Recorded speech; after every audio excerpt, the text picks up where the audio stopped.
Penjajah Jepang di Indonesia selama Perang Dunia II merupakan satu di antara periode bersejarah yang meninggalkan dampak yang mendalam dan beragam.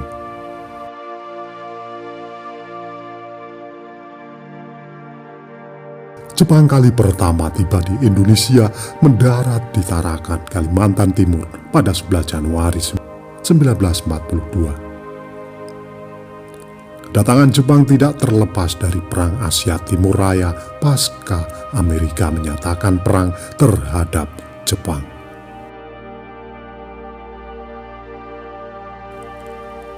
Sebelum melanjutkan nonton video ini, bagi yang suka dengan video-video kami, tolong bantu subscribe, like, komen, dan share. Bagi yang tidak suka, abaikan saja. Kami di sini tidak ada niat untuk menyudutkan orang-orang yang terlibat. Kami di sini tidak mengurangi atau menambah isi sumber untuk menjaga otentisitas sumber. Kami di sini hanya mengulang sejarah-sejarah yang sudah ada.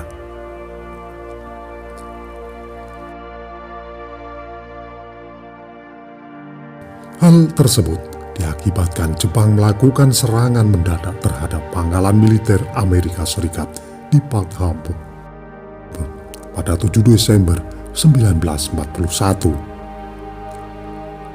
Untuk memuluskan Perang Asia Timur Raya, Jepang berusaha menguasai wilayah Asia. Satu di antaranya Indonesia. Kedatangan dan masa pendudukan Jepang di Indonesia menjadi periode yang sangat penting dalam sejarah bangsa Indonesia. Masa pendudukan Jepang membawa dampak yang sangat luas terhadap kehidupan bangsa Indonesia. Apa saja dampaknya? Berikut penjelasan tentang dampak penjajahan Jepang di Indonesia dalam berbagai bidang dilansir dari berbagai sumber.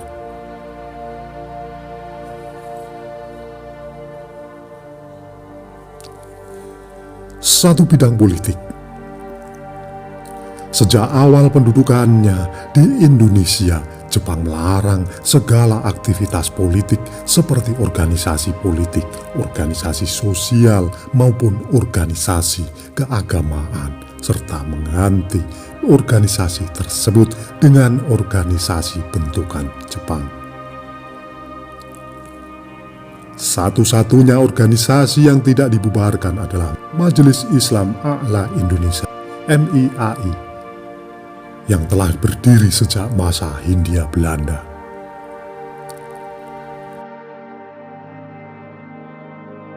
MIAI berkembang dengan pesat karena mendapat simpati dari masyarakat. Lantaran mengancam kepentingan Jepang, maka MIAI dibubarkan pada 1943 dan menggantinya dengan Majelis Syuro Muslimin Indonesia (MASUMI) yang dipimpin oleh Kiai Haji Hasyim Asy'ari. Jepang juga membatasi pergerakan dari tokoh pergerakan yang bersifat non-kooperatif dengan mengawasi secara ketat melalui polisi rahasia Kempeitai. Kempeitai juga turun di masyarakat guna menghukum siapa saja yang tidak pro terhadap Jepang dengan menghukum tanpa proses pengadilan. Hak asasi manusia pada masa pendudukan Jepang nyaris tidak berlaku. Berikut hal-hal yang dilakukan Jepang untuk menarik simpati penduduk Indonesia. Mendorong bahasa Indonesia sebagai bahasa pengantar dan melarang penggunaan bahasa Belanda. 1. Mendorong bahasa Indonesia sebagai bahasa pengantar dan melarang penggunaan bahasa Belanda. 2. Membentuk kerjasama dengan tokoh nasionalis melalui gerakan 3A. 3. Membentuk organisasi pusat tenaga rakyat Putra dan menempatkan 4 serangkai yaitu Soekarno-Hatta, Ki Hajar Dewantara, dan Kiai Haji Mas Mansur sebagai pemimpinnya. Organisasi ini bertujuan menyatukan potensi masyarakat untuk kepentingan Jepang. Namun, organisasi putra justru dimanfaatkan para tokoh nasionalis untuk menanamkan nasionalisme. Setelah melihat putra lebih bermanfaat pada kepentingan Indonesia, putra dibubarkan oleh pemerintahan Jepang.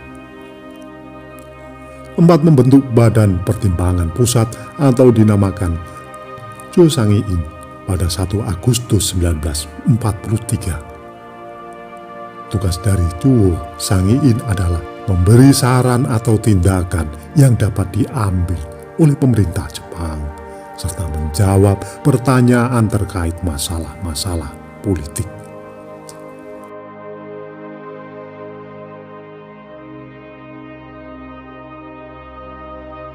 5. Mendirikan Jawa Hokokai, Himpunan Kebaktian Jawa, pada 1944. Berbeda dengan organisasi yang lain, Jawa Hokokai dipimpin oleh seorang Gunsaikan atau kepala pemerintah karena merupakan organisasi resmi pemerintahan. Pada bidang ekonomi, kebijakan Jepang secara umum sama dengan negara imperialis lainnya. Melalui semboyan negara makmur, militer kuat, Jepang memiliki tujuan menjadikan Indonesia sebagai satu di antara basis militer serta wilayah industri.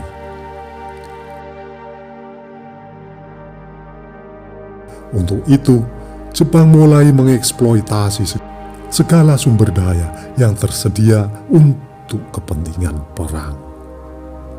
Hal ini terlihat dari hal-hal berikut. 1. Menyita aset-aset ekonomi yang penting. Jepang menyita seluruh hasil perkebunan, teh, kopi, karet, dan tebu. Pabrik, bank, dan perusahaan-perusahaan yang penting. Hal tersebut berdampak pada banyaknya lahan pertanian yang terbengkalai akibat kebijakan difokuskan kepada ekonomi dan industri perang. Akibatnya terjadi krisis pangan, kemiskinan, dan kelaparan. Itulah tadi ulasan singkat kami, dampak penjajahan Jepang di Indonesia. Apabila ada kesalahan dalam kami menyampaikan, mohon diluruskan dan mohon maaf. Terima kasih yang sudah menonton sampai selesai.